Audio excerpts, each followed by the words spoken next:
सहनावतु सहनो भुनक्तु सह वीर्यं करवावहि तेजस्विनावधीतमस्तु मा विद्विषावहि। ओम शांति शांति शांति। सच्चिदानंद रूपाय विश्वोत्पत्तादिहेतवे तापत्र विनाशाय श्रीकृष्णाय वयं नमः।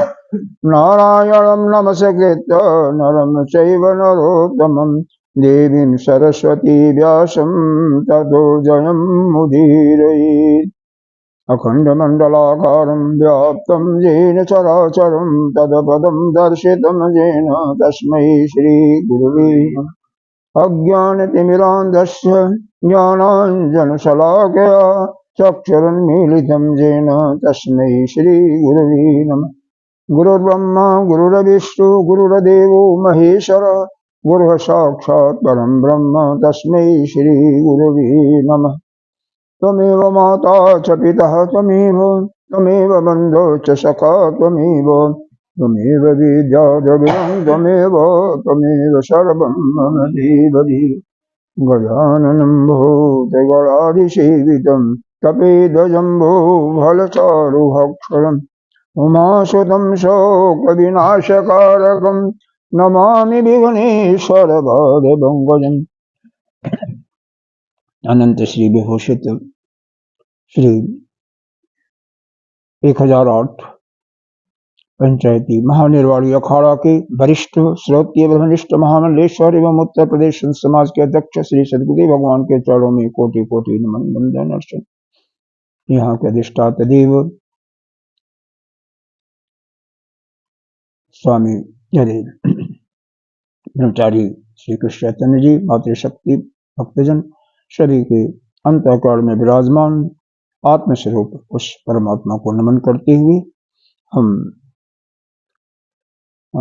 27वें श्लोक से, पता नहीं कहाँ तक हुआ था, ध्यान नहीं है, पढ़ते हैं। उच्चैश्रवा अश्वानां वेद्धि माम् अमृतोधमम् ऐरावतं गजेन्द्राणां नराणां च नराधिपः। 26वां भी नहीं हुआ था, पढ़िए।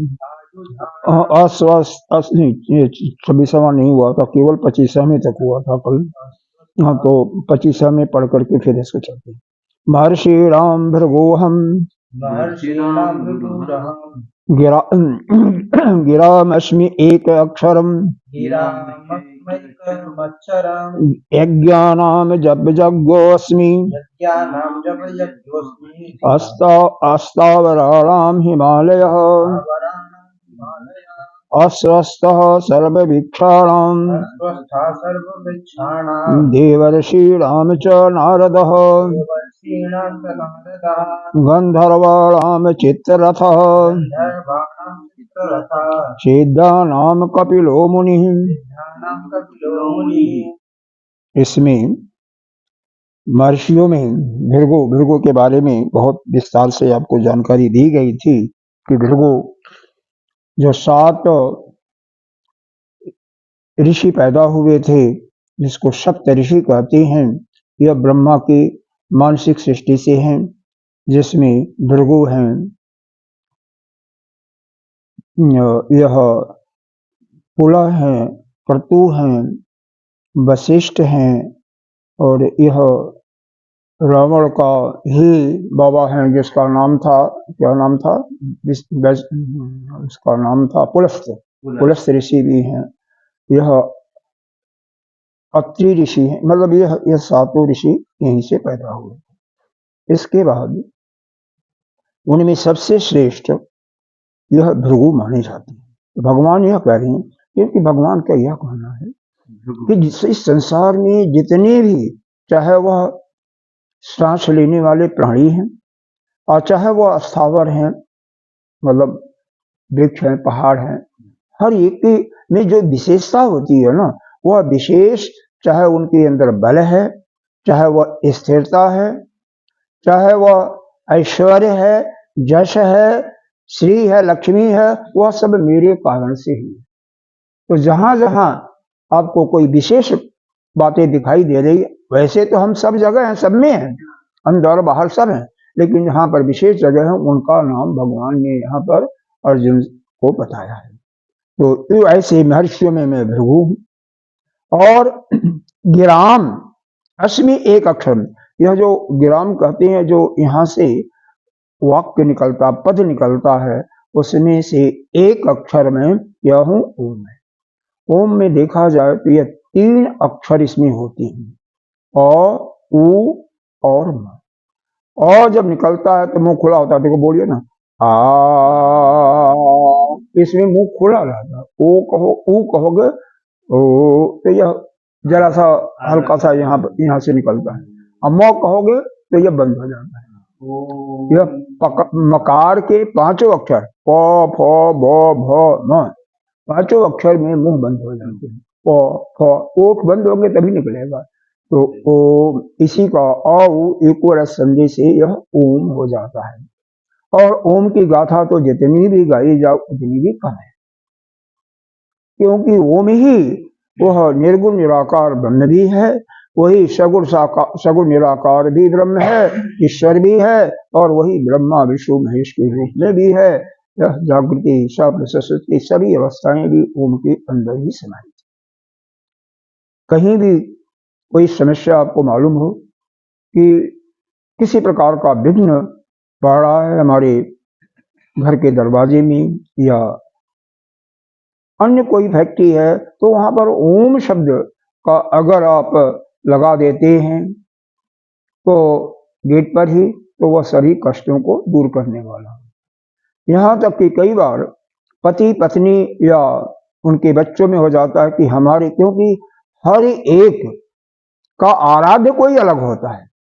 यह संभव हो सकता है कि अगर आपके आराध्य शिव हैं तो इनके आराध्य कन्हई हो जाए, दूसरे का आराध्य परिवार में गणेश हो जाए, तो फिर कैसे करोगे? तो पूजा घर एक है तो झगड़ा होने लगेगा।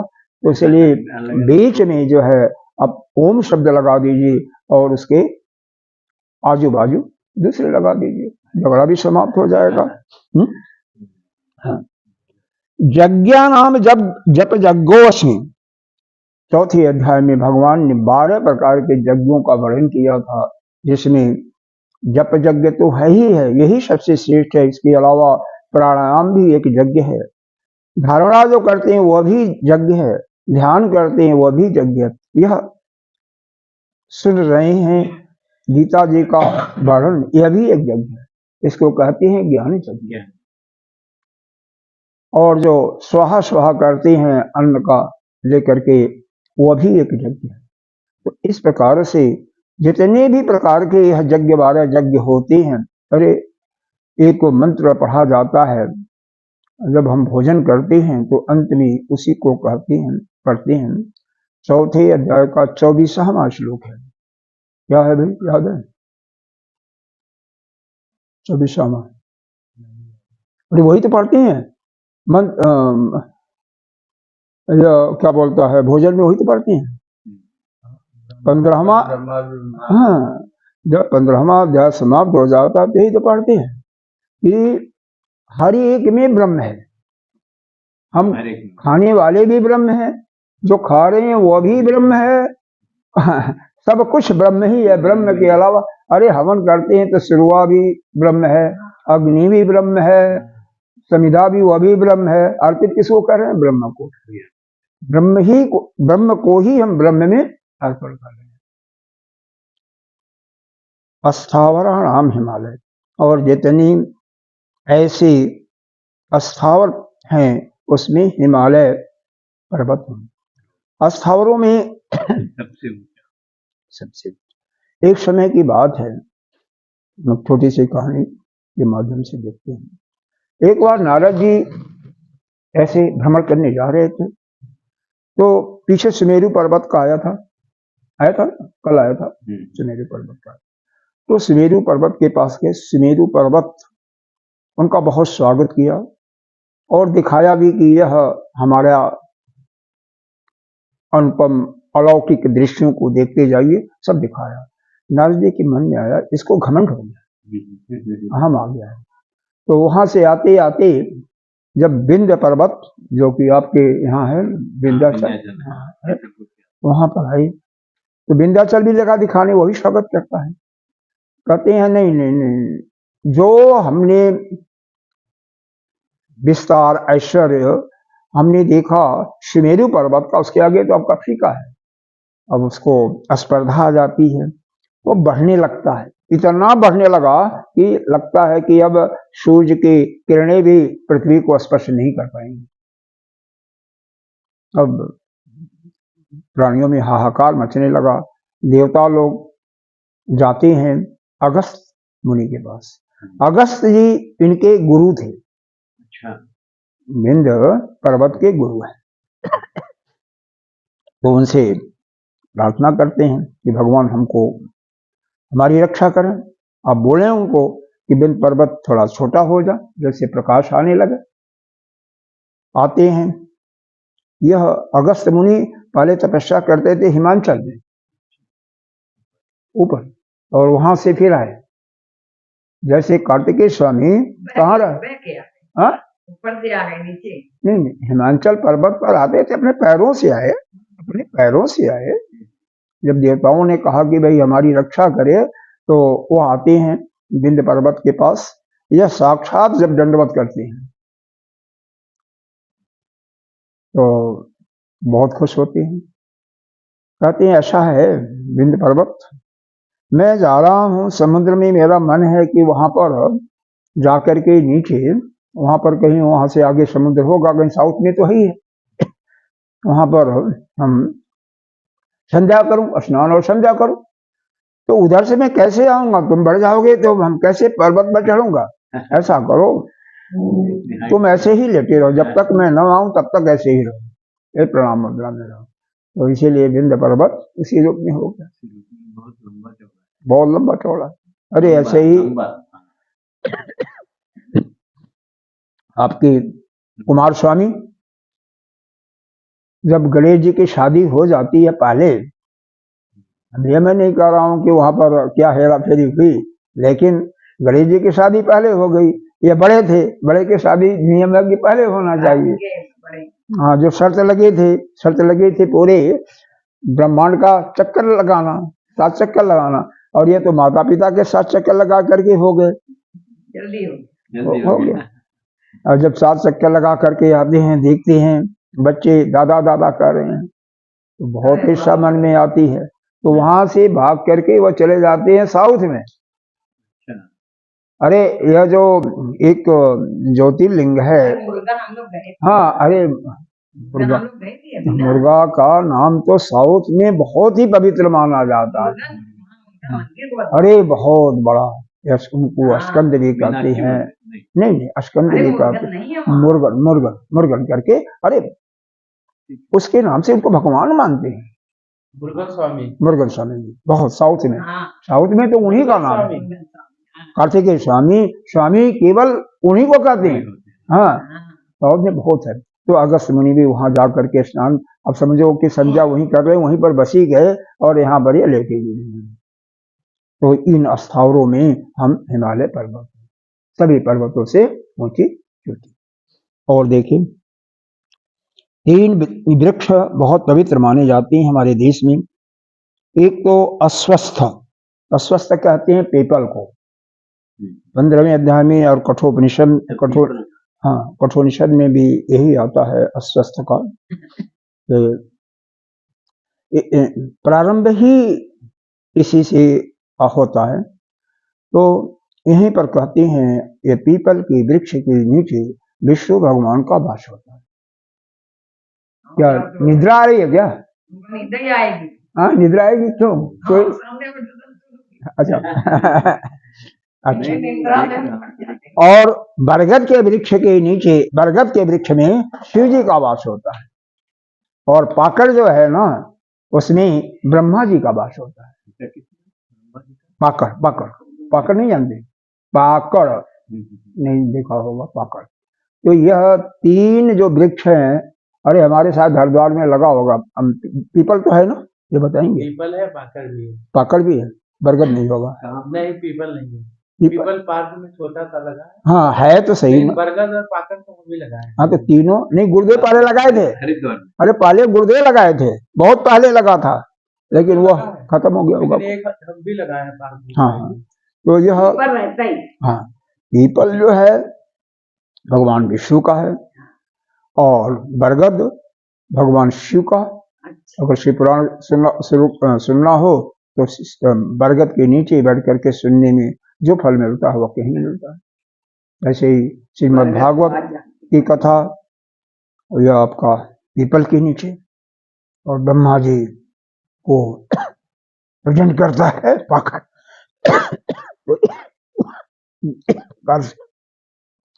यह तीनों वृक्ष, अब जिसका 1,000 2,000 वर्ग फुट का है वो क्या लगाएगा?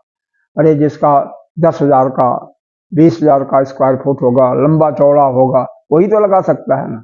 अब आश्रमों में लंबा चौड़ा है तो वहां पर लगाया जा सकता है, बाकी जगह तो अब कोई 50 गज का प्लाट ले ले, 100 गज का ले ले, 200 गज का ले ले, तो उसमें कहाँ लग सकता, सवाल ही नहीं होता। तो वृक्षों में हम क्या हूँ, क्यों बोनसाई बनाते हैं लोग गमले में, लगा सकते हैं, तो गमले में कब तक रहेगा? पुराना बोनसाई मिल जाएगा बरगद का, 50 साल पुराना। हमारे यहाँ जो हरिद्वार में लगा है बरगद का पेड़, एक गमले में बोनसाई, वो कम से कम 25 साल पुराना अच्छा, बरगद का पेड़ है। वह गमले में उसकी मैं मिट्टी कई बार चेंज किया हूँ, जैसे उसका बोनसाई बनाने के लिए क्या, उसकी मेन जड़ काट देता था, तो मिट्टी तो मैं ही चेंज किया हूँ अपने आप। उसको पहले निकाल लेते थे पूरा, मिट्टी उसकी झाड़ के किनारे रख देते थे, फिर उसमें खाद आद मिला के, बड़ा गमला था, और मिट्टी उसमें नई डाल करके फिर उसको लगा, हर साल या दूसरे साल में उसकी मिट्टी चेंज करता। पिछली शिवरात्रि को मैं उसका मिट्टी चेंज किया था। चलो ठीक है, हो गया। सभी वृक्षों में मैं क्या हूँ, पीपल का वृक्ष। रात हो दिन हो, होता क्या है, जितने भी वृक्ष हैं जिनमें ऑक्सीजन देते हैं और रात्रि में कार्बन मोनोडाइऑक्साइड देते हैं, लेकिन पीपल का एक वृक्ष ऐसा है कि हर समय ऑक्सीजन देता है, हर समय ऑक्सीजन 24 घंटे। पीपल और नीम, हवा नहीं चल रही है, लेकिन पीपल के पत्ते आपको हिलते हुए दिखाई देंगे। देवर्षि रामचंद्र ऋषि, ऋषियों में जो देवता भी है और ऋषि है वह नारद जी हैं, देवर्षि में नारद, क्योंकि नारद जी को तो भगवान विष्णु के पास भी खुली छोड़ते, जब मर्जी हो उनके पास, जहाँ जब मर्जी हो मृत्यु लोक में घूमे, क्योंकि वो हमेशा उनका एक ही शब्द, भजमन नारायण नारायण नारायण, भजमन नारायण, यही हमेशा नारायण। हाँ, नारायण नारायण। अब यही देखो, हमें कम से कम इनसे कुछ प्रेरणा तो मिलती है। कई जप यज्ञ में, जब जप यज्ञ में भगवान स्वयं है, जप यज्ञ सबसे श्रेष्ठ माना गया है, और यहाँ पर जितने भी धर्म हैं, चाहे बौद्ध धर्म हो, जैन धर्म हो, ये वो न दूसरे वाले मुस्लिम भी हों, हर एक कोई जाप करता है। जाप का तरीका अलग हो सकता है, लेकिन जप यज्ञ सभी मानते हैं। अरे अपने क्या बोलता है, ये जो सरदार होते हैं इनमें भी गुरु नानक, हर एक जितने भी मत हैं सभी जप यज्ञ को मानते हैं, जप सभी करते हैं, ओम को और जप, ओम को सभी के अंदर ओम शब्द लगा है, यह दोनों को सभी मानते हैं, चाहे वह नास्तिक हो आस्तिक हो, सब मानते हैं इसको। और क्या, गंधर्वा राम चित्र था, गंधर्वों का काम क्या होता है, ये भी एक जाति है जो कि देवताओं के नीचे होती है। इनका आप देखते हो, कई बच्चे पैदा होते हैं जन्म से ही गाने बजाने में अच्छे होते हैं, वह बजा लेते हैं, म्यूजिशियन होते हैं, तो गंधर्व लोक से हो सकता है हो। हाँ, गंधर्व लोक में जितने भी होते हैं इस गायन कला में, वादन कला में बहुत ही निपुण होते हैं, लेकिन यह चित्ररथ नाम का जो गंधर्व है यह महाबलशाली भी था। देखो, सबके पास सारे गुण नहीं होते हैं, ऐसा कि बल भी हो और गायन कला भी हो और ज्ञान भी हो, बहुत मुश्किल है, लेकिन यह बलशाली भी था, और जो गंधर्वों के गुण है वो भी था। चित्ररथ नाम था। सिद्धानाम कपिलो मुनिः।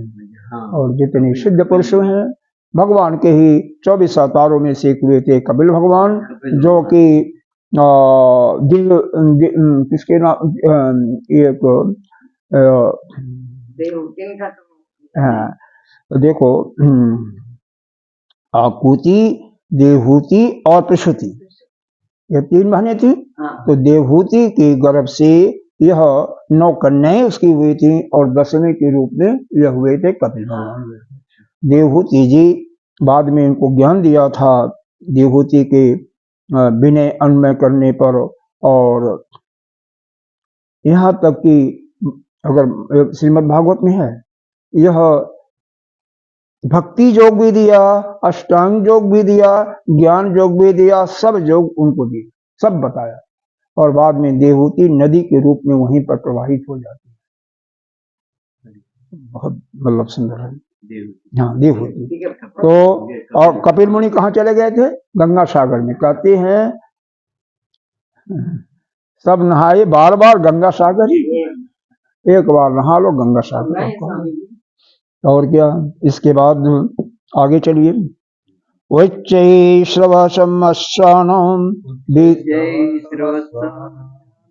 विद्धि माम अमृतोद्भवम् ऐरावतं गजेन्द्राणां नराणां च नराधिपः। इसमें क्या हुआ था,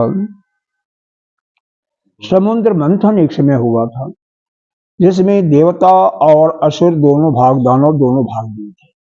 उसमें यह तय हुआ था कि जो कुछ मिलेगा सब हम आधा आधा बांट लेंगे, ये पहले निश्चित हो गया था। भगवान भी इसमें पूरा, अरे भगवान तो एक स्वरूप में वह कच्छप बने थे, कच्छप भगवान के रूप में अवतार लिए थे। एक स्वरूप में मंदराचल पर्वत को पकड़े हुए थे, एक कुछ अंश अपना देवताओं को भी दे करके उनके साथ भी खींचने में, और कुछ असुरों को दे करके उनके साथ भी। वास्तव में करने धरने वाले तो सब वही हैं। तो पहले जो मंथन में निकला था वो तो निकला था हलाहल विष, वो तो पूरा हाहाकार मच गया था वहां पर, क्या होगा क्या होगा। तो उन्होंने भोले बाबा को याद किया, भगवान स्वयं, और भोले बाबा आकर के विष को पान कर गए, और तभी जाकर के ऋषिकेश के आगे वह सो गए। वही क्या नाम है भाई? नीलकंठ भगवान। मतलब कंठ में ही रखा सारा, निगलिया नहीं उन्होंने, क्योंकि मुंह में तो राम राम रखा था ना, तो मुंह में तो रख नहीं सकते थे, और अंदर जाता तो फिर ठीक नहीं था, तो कंठ में रखा उसको। देखो भगवान शिव की विशेषता क्या है, सिर पर तो है गंगा जी, यहाँ पर है चंद्रमा, और यहाँ पर है हलाहल विष, और गर्दन में क्या है? सर्पों की माला। क्या है, क्या विशेषता है भोले बाबा की। तो और उसके बाद एक कामधेनु गौ निकलती है, जिसको वशिष्ठ भगवान ने कहा यह तो मेरे योग्य, मेरे आश्रम में रहेगी, और हमारे जो बटुक लोग हैं उनके लिए दूध का काम, हर जगह के लिए घी इत्यादि हवन का काम देगा। लेकिन उसके बाद एक लाल रंग का घोड़ा निकलता है, और देवता दानवों के तरफ से जो उनका राजा था, उस समय राजा बलि था, वह कहा कि यह अच्छा मौका है, पता नहीं कुछ निकलेगा नहीं निकलेगा, दौड़ करके इसको पकड़ लिया कि यह तो मेरा है। लेकिन थोड़ी देर के बाद एक सफेद रंग की इरावत नाम की हाथी निकली, यही लिखा हुआ है यहाँ पर, अस्त्राराम च विद्धि अनुवर्तते। इरावती का पुत्र जो था उसी का नाम था इरावत, और उसको भी जब निकला तो इंद्र आगे बढ़ गए, ये तो मेरा है। अब बलि क्या करे भाई, पहला नंबर बाजी मार लिया था। तो जब जो देखो जो इतने भी दुष्ट हो ना, लेकिन जब किसी एक पर संधि हो जाती है ना, तो अपने नियम का पालन करते हैं। उसने एक ले लिया, कहता ठीक है, हमने सब्र नहीं किया, नुकसान मेरा हुआ, लेकिन अब तो नंबर उसी का है, अब इंद्र ले रहे हैं तो लेने दो। हाँ, कुछ नहीं बोला, कुछ नहीं बोला। ये रावतम गजेंद्राणाम, मतलब जो कि हाथियों के भी सरदार ऐरावत। नराणाम च नराधिपम। और मनुष्यों में कौन है नराधिप? किसको कहते हैं? जो चक्रवर्ती सम्राट होते हैं। चक्रवर्ती सम्राट होते हैं वह तू मेरे को ही समझ। जैसे युधिष्ठिर, ये भी चक्रवर्ती सम्राट थे। तो जो भी, क्योंकि सभी चाहते थे कि अपना मैं मुकुट इस युधिष्ठिर के चरणों पर हम नतमस्तक करें, ऐसा सम्राट जो चाहते। जुआ हुआ था, खेला था इन्होंने, जुआ में उधर से साफ साफ बेईमानी हुई थी। चाहते तो वहीं पर पांचों पांडव बोल करके उसको अवैध करार कर सकते थे, लेकिन युधिष्ठिर जैसा धर्म का मानने वाला कुछ नहीं कहा ठीक है, अब मैं हार गया हूं तो हार गया हूं, जबकि अवैध तरीके से हुआ था। हाँ, धोखे से ही किया। देखो उसमें क्या था, देखो अब वित्त लगा रहा है दुर्योधन, धन तो दुर्योधन लगा रहा है, तो पासा कौन खेल रहा है? शकुनी, उसका मामा। तो ऐसा नियम नहीं है, जो धन लगावे वही पासा का अधिकारी होता है ना। तो पासा खेलने वाला दूसरा नहीं हो सकता है। तो हर व्यक्ति शकुनी है, कलयुग में हर व्यक्ति शकुनी है। वो तो ठीक है, वो तो कलयुग में क्या है, अब उस पर विचार करना तो बहुत वही चला जाएगा। बहुत बहुत कुछ हो रहा है, क्या हो रहा है, बहुत हो रहा है हर एक का। चलो, यही बार बाद में अमृत भी निकला था, इस समुद्र मंथन में बाद में अमृत भी निकला था, लक्ष्मी भी निकली थी। हाँ, बहुत कुछ यहीं पर निकला था। औधा नाम अहम वज्रम धेनु नाम अस्मि कामधुक्। हाँ, पढ़ो ना। आयुधा नाम अहम वज्रम। आयुधा, आयुध माने हथियार होता है। तो आयुधा नाम अहम वज्रम, वज्र होता है। धेनु नाम अस्मि कामधुक्। प्रजनश्चामि कंदर्पः। सर्पाणाम अस्मि वासुकिः। मैं वासुकी। देखो अब यहां पर देखिए, आयुध कहते हथियार को। हथियारों में मैं क्या हूं? वज्र हूं। वज्र क्या, इसका थोड़ी सी इसके पीछे कहानी आती है। जब देवता लोग दानवों से हार जाते हैं तो उनके मारने के लिए, राक्षसों को, देवताओं और दैत्यों को मारने के लिए भगवान से जब प्रार्थना करते हैं तो कहते हैं भाई देखो, इस समय कोई तपस्वी अगर दान करता है अपने हड्डी को, तो उसके हड्डी से अगर हथियार बनेगा, वज्र बनेगा, तो उसी से यह जो है दैत्य मारे जा सकते हैं। कैसे होगा, कैसे होगा? तो यह हुआ, सीतापुर जिला है, यह रहने वाले हैं वहीं के पास के सीतापुर जिला में। वहीं पर एक स्थान है मिश्री। मिश्री है भाई, क्या नाम है इसका? मिश्री है ना? या नहीं, महामौली के आजू बाजू ही है, पास में पाले पड़ता है, मिश्री है। वहीं पर एक दधीच कुंड होता है, नैमिषारण्य भी है, वहीं पर दधीच कुंड है। तो वहीं पर उनकी तपस्या स्थली थी। वहां पर देवता लोग गए, उनसे कहते हैं, विनय करते हैं, भाई देखो कुछ लेना होता है तो मांगना, विनय तो करना ही पड़ता है। कहते हैं भगवान आपकी हड्डी में चाहिए। उन्होंने कहा है, मेरे को तुम मारना चाहते हो? अरे हड्डी ले लोगे तो मैं बचूंगा क्या? मैं तो मर जाऊंगा। तो क्या कहते हैं देवता लोग, क्या कहते हैं? संत क्या होते हैं? परोपकार आय सताम भी होते हैं। दूसरे के उपकार के लिए संतों का जीवन होता है। हा? तो आप इसमें हम सभी का कल्याण है, तो आप अपने लिए। तो कहते हैं दधी और गुड़ से, अरे शक्कर से उनका पूरा लगा करके शरीर पर उसको चटाया गया और केवल हड्डी बची। उस हर एक की हड्डी 3.5 हाथ की होती है। अपने हाथ से हर एक की हड्डी 3.5 हाथ की होती है, 3.5 हाथ की। देखो, अब पहला हाथ की जो हड्डी बनी उससे एक धनुष बनता है। भगवान उसका नाम पड़ा, पिनाक तो शिव जी लेते हैं, बाद वाला है। तो उन्हीं की हड्डी से बना था। हाँ, उन्हीं की हड्डी से बना था, लेकिन वो लास्ट वाला है, अभी है, अभी है, उन्हीं हाथ से, उन्हीं से वज्र बना था। तो पहला वह ले लिया अपना सारंग धनुष, उसका नाम हुआ, वह विष्णु भगवान ने लिया। तो सारंग धनुष को पहला जो बना बस भगवान, क्योंकि विश्वकर्मा जी बनाने वाले हैं, और भगवान इतनी हड्डियां कैसे आ गई थी इतने बड़े? हर एक को 3.5 हाथ, तुम्हारे शरीर में भी 3.5 हाथ की हड्डी है, हर एक के हाथ में। बच्चा होगा उसको भी उसके हाथ से 3.5 हाथ की हड्डी होती है। उनकी हड्डियों का अब देखो, देखो किसी की हड्डी मोटी होगी, किसी की हड्डी मोटी होगी, किसी की पतली होगी, अलग अलग कर लिए होंगे इसका अंदर पहले। अब देखो क्या हुआ, चटा करके निकाल लिया गया। तो देखो, एक हाथ से ऊपर होता है, एक हाथ की हड्डी ऊपर होती है, एक हाथ नीचे होती है, एक हाथ इधर होता है, और आधा हाथ इधर से होता है, इधर से, इस प्रकार से होता है 3.5 हाथ। तो पहले हाथ की जो हड्डी बनी उसका सारंग धनुष बना, विश्वकर्मा जी ने बनाया, उसको भगवान विष्णु कहते हैं। नहीं, ये तो मेरा है, मैं तो इसको धारण मैं करूंगा। बढ़िया हड्डी का। दूसरा, जब दूसरे हाथ का धनुष बनता है तो अग्नि देवता आ जाते हैं, कहते हैं अग्नि देवता।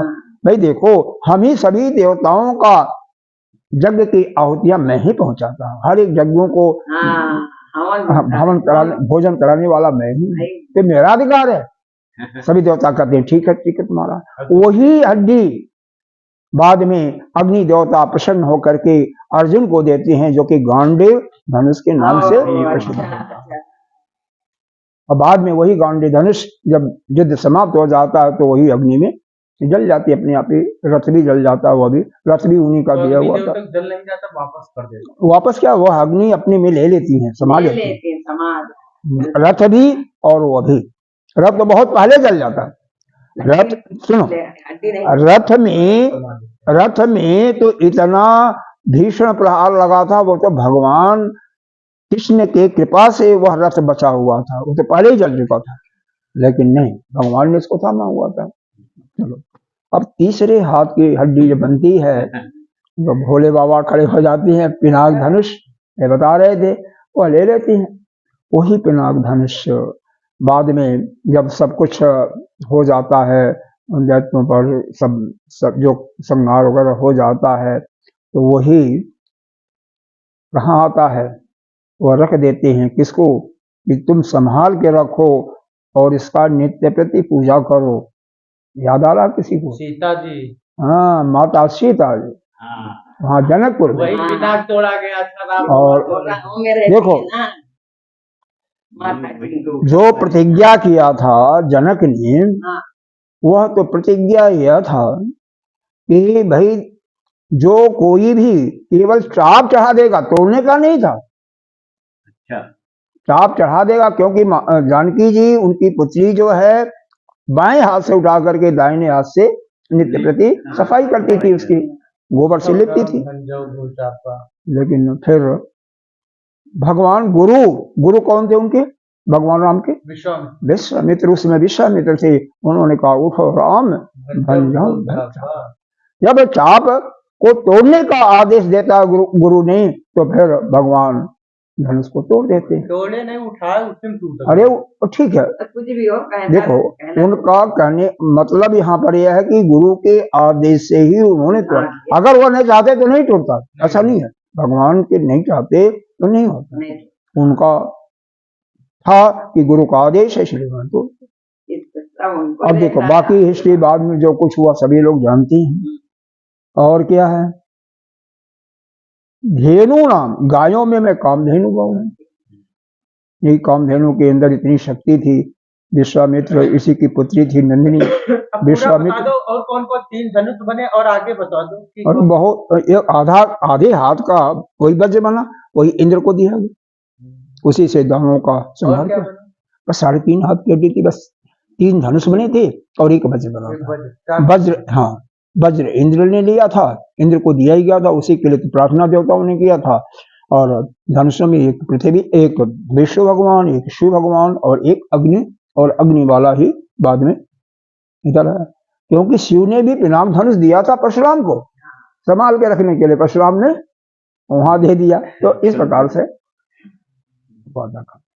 आय परशुराम के बाप रे।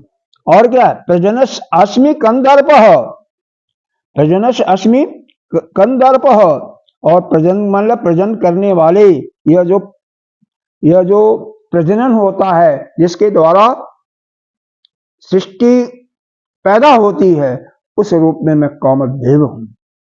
प्रजनन की अगर कामदेव ना हो तो किसी के अंदर काम की भावना ना हो तो कैसे सृष्टि उत्पन्न होगी, तो उसमें मैं कामदेव हूं। सर्पाणाम की, देखो सर्प अलग होते हैं, नाग अलग होते हैं, तो सर्पों में मैं क्या हूं, बासुकी होगा, बासुकी। अब यहीं पर आएगा नाग का आएगा, अनंत अस्मि नागानाम, अनंत च अस्मि नागानाम, वरुणो यादशामहम्, पितॄणाम् अयर्मा चास्मि, यमः संयमता अहम्। देखो अनंत, जिसके हजारों फन है, अनंत फन है, अनंत फन, मुख, ऐसे फन होते हैं ना। अच्छा, वह कौन है, वह मैं यही शेषनाग, शेषनाग की सैया पर भगवान विशेष होते हैं हमेशा। हाँ, तो वही मैं, नागों में मैं अनंत शेषनाग हूं, शेषनाग। वरुणो याद शाम हम, ओहो, और क्या है, जल संबंधी जितने भी देवी देवता हैं उनमें क्या मैं हूँ, वरुण। इसीलिए जल के देवता वरुण, इस रचना के देवता भी वरुण माने जाते हैं, क्योंकि यह भी रस का ही प्रतीक है। और जो पितृ होते हैं, पितृ का मतलब यहाँ से मरने के बाद जो दक्षिणायन मार्ग से जाती हैं, जैसे बस स्टॉप देखा होगा ना, वहां पर क्या होता है, सवारियां बैठती हैं और कब तक रुकती हैं, जब तक बस आती नहीं है, बस तब तक बैठती हैं। उसी प्रकार से यह पितृ जब यहाँ से लोग जाते हैं, मतलब हम सभी जब जाते हैं, जो पूजा पाठ भजन नहीं किया, ज्ञान के मार्ग पर नहीं चले, यज्ञ इत्यादि किया, तो भी वह जाकर के पितृलोक में एक ठहरने का स्थान है, वहां पर बैठ जाते हैं।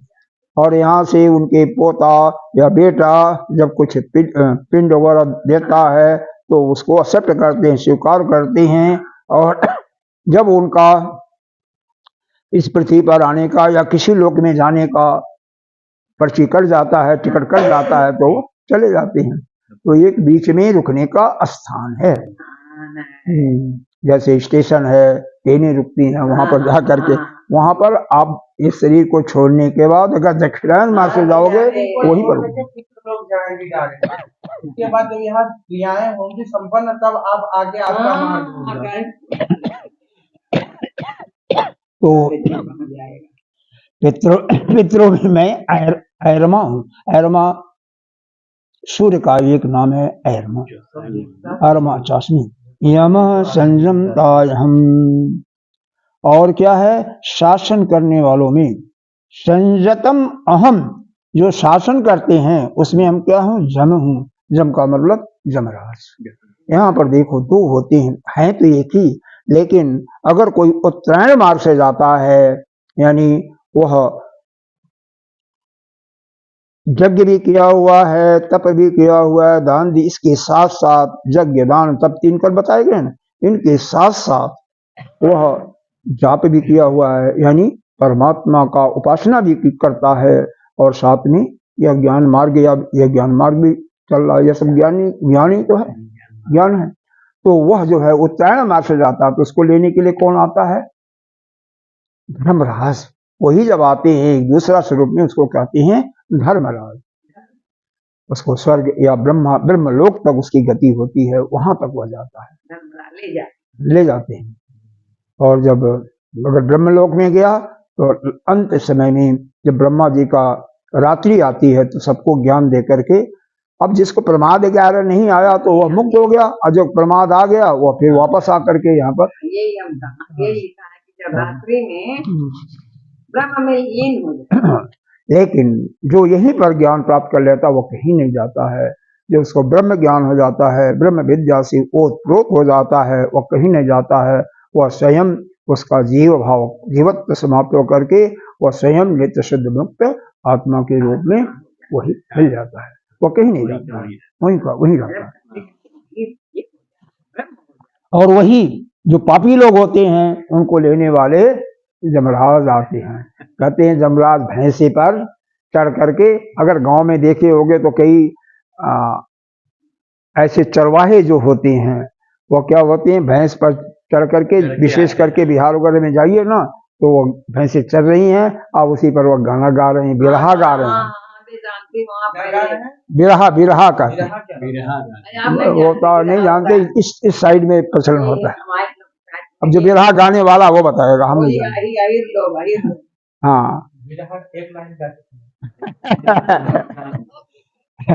और आगे चलो। प्रहलादाच्चास्मि दैत्यानां कालः कलयतामहम् मृगाणां च मृगेन्द्रोऽहम् वैनतेयस्य पक्षिणाम्। दैत्य जो हैं, दानव हैं, उनमें मैं क्या हूँ? प्रहलाद। प्रहलाद ऐसा है कि यह दैत्य के ही पुत्र थे। हाँ, एक जिनकी माँ अदिति थी, अदिति से 2 पुत्र हुए थे, दोनों बहुत ही भयंकर खूंखार थे। एक का नाम था हिरण्यकश्यप और दूसरे का नाम हिरण्य। तो हिरण्यकश्यप का ही पुत्र थे जिनका नाम था प्रहलाद बाबा। लेकिन इनको गर्भ में ही ऐसा संजोग मिला कि नारद के आश्रम में पलना पड़ा और यह भगवान का इतने बड़े भक्त हो गए कि जिसका कोई सीमा नहीं। पेट में रहते हुए बच्चे सुनते हैं। देखो वो तो आप देखो, अब मन्नो वह जो चक्रव्यूह का भेदन का कला कहाँ सीखा था? गर्भ में सीखा। लेकिन 7वें फाटक को पार करने के लिए जब तक अर्जुन बोलते तब तक वह सुभद्रा उसकी मां सो जाती है, इसलिए वो नहीं सुन पाया। इसलिए अंतिम फाटक पर वो मारे जाते हैं। अगर सुन जाते तो खत्म हो जाता। तो प्रहलादास्मि दैत्यानां, दैत्य में मैं प्रहलाद हूँ जो कि भगवान का अत्यंत प्रिय भक्त था। और क्या?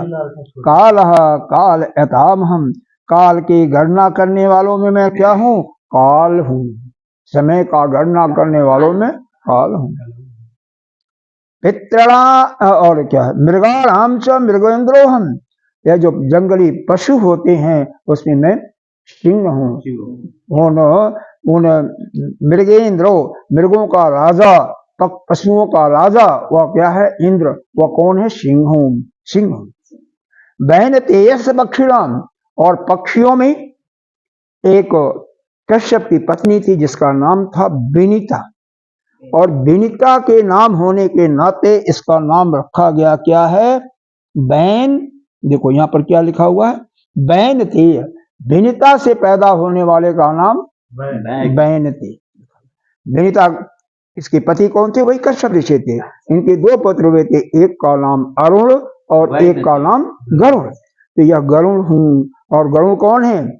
वही भगवान विष्णु के सवारी हैं, जिनके पंखों से जब चलते हैं तो सामवेद का ऋषाएं निकलती है, वह गरुड़ है। पवनः पवतास्मि रामः शास्त्रभृतामहम्, पवनः पवतामस्मि राम शस्त्रभृतामहम्, झषाणां मकरश्चास्मि श्रोतसामस्मि जाह्नवी।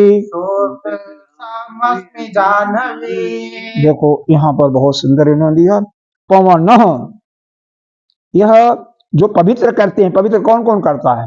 हवा ही करती हैं, वायु करती है, सूर्य भी करते हैं, नदियां भी पवित्र करती हैं। तो पवन जो पवित्र करने वाले हैं उनमें मैं वायु हूं, पवन देवता हूं।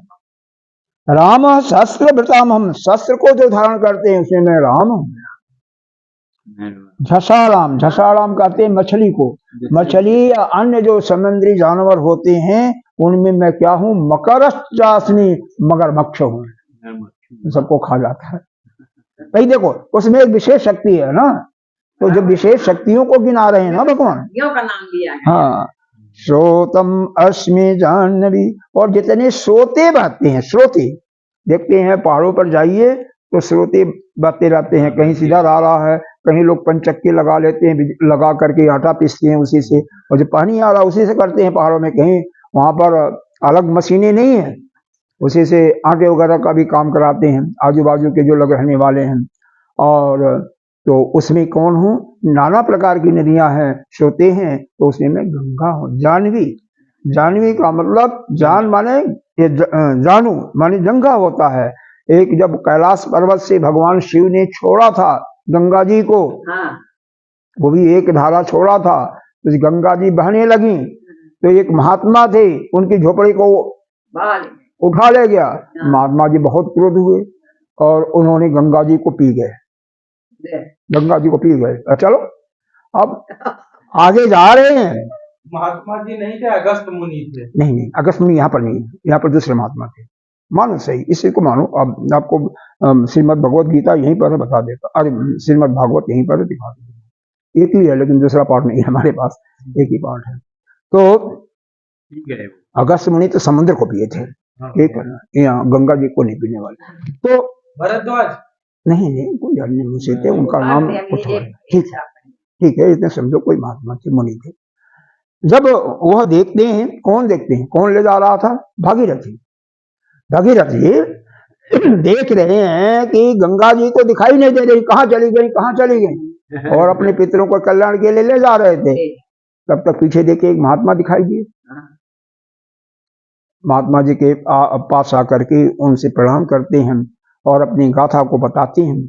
कहते हैं भाई वो तो देखो इतनी तेज थी ना, हमारे हमारी झोपड़ी को उठा लिया, मुझे गुस्सा आ गया, मैंने पी लिया। तो कहने लगे महाराज हमारे जो पूर्वज हैं 60,000, वह जो मर गए हैं उनका कैसे होगा कल्याण, उनके लिए क्या होगा, और उनकी बहुत पूजा अर्चना करते हैं, खुश हो जाते हैं। कहते ठीक है, गंगा को चीरा और गंगा से निकल गए। तभी से गंगा जी का एक नाम पड़ा जाह्नवी। भगीरथ ले आए थे, इसी कारण से उनका नाम भागीरथी बना। भागीरथी, हाँ, और यहाँ से फिर जाह्नवी नाम हुआ। हाँ, यह जाह्नवी नाम पड़ा, और उसके बाद आगे जाकर के गंगा सागर भी जाकर के मिल जाती है, और वहां पर उनके कुल का उद्धार होता है। तो नदियों में मैं क्या हूँ? जाह्नवी नदी, यानी गंगा नदी। जितनी भी श्रोते बहते हैं, नदियां बहती हैं, सब में गंगा नदी। जसाराम, जसाराम, जसाराम का मतलब मछली होता है, मछली इत्यादि समुद्री जानवर होते हैं, उसमें मैं मगरमच्छ हूँ। एक श्लोक और पढ़ लेते हैं। सर्गाणाम अधिरन्तश्च मध्यम चैवार्जुनः अध्यात्म विद्या विद्यानां बाधः प्रदतामहम्।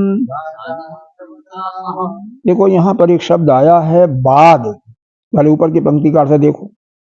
ऊपर का मतलब सर्गाराम आदि अंतस्य मध्यम, ये जो सृष्टि है ना, सृष्टि का आदि यानी प्रारंभ।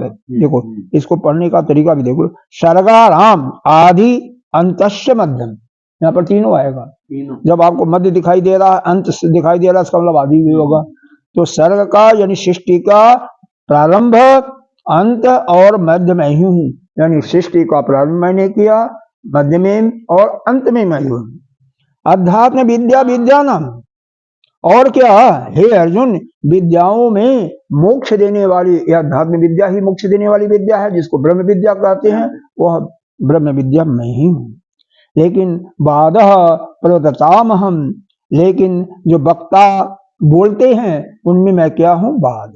यहाँ पर जैसे आप वाणी बोल रहे हो, 4 प्रकार की वाणी होती है, संवाद, बाद, जल्प और वितंडा। इसको ध्यान से सुनिए। संवाद, गुरु बता रहे हैं, जैसे बताया जा रहा है, गुरु आचार्य बता रहे हैं और उसको आप ठीक ठीक समझ लिया, तो उसको क्या हो गया, संवाद।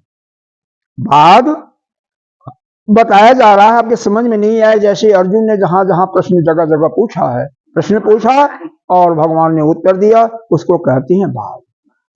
आपने आप बता रहे हो, बीच में समझ में नहीं आया किसी को, तो प्रश्न पूछता है और फिर उसको स्पष्ट कर दिया, उसको कहते हैं बाद। जल्प, जल्प किसको कहते हैं कि केवल आप अपनी नहीं, वहां पर आप बोलते जाते हो, मतलब जैसे यहाँ पर जब राम रावण का युद्ध हो रहा था, उस समय रामायण में लंका कांड में पढ़िएगा, एक आता है श्लोक, अरे श्लोक का रहा हूँ, क्या बोलता है, चपाई आती है, जन जल्पना कर सुजसुना सही, नीति सुनहि करहि क्षमा, संसार महति विद पुरुष पारस रसाल बन समा, एक कहीं कहीं करहि अपर करहि केवल लागहि, एक फलहि फूलहि अपर फलहि केवल लागहि। संसार में 3 प्रकार के पुरुष होते हैं, जैसे पुष्प होते हैं, कोई ऐसे पुष्प होते हैं केवल